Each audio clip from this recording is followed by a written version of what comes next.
আসসালামু আলাইকুম বন্ধুরা। অনেকেই এয়ার টিকেটের প্রাইস দেখতেছেন যে জেদ্দাতে ঢাকা থেকে যারা সৌদিগামী যাত্রীরা আছেন, অনেক প্রবাসী ভাই বোনেরা অনেক কমপ্লেন করতেছেন যে টিকিটের দাম অনেক বেশি। তো আমরা রেমিটেন্স বন্ধ করে দিব, বা বিভিন্ন বাংলাদেশ থেকে বিভিন্ন দেশে যারা যাইতে চাইতেছেন দেখতেছেন টিকিটের প্রাইস অনেক হাই, 1 লাখ, 1.5 লাখ, 2 লাখ টাকা। তো সবাই একটা আন্দোলনের ডাক দিতে চাইতেছেন যে রেমিটেন্স বন্ধ করে দিবে। তো রেমিটেন্স বন্ধ করলে তো এয়ারলাইন্সের কোনো ক্ষতি হবে না, এয়ারলাইন্স তার টিকিট ঠিকই বিক্রি করবে। রেমিটেন্স বন্ধ না, কমসে কম 2 মাসের জন্য যাওয়া আসা বন্ধ করেন।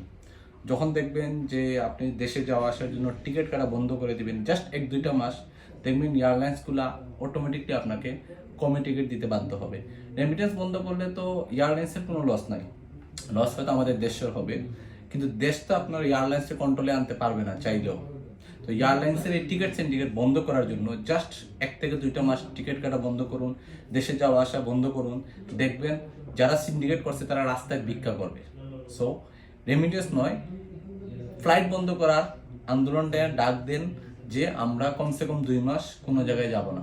দেখবেন সব লাইনে চলে আসবে।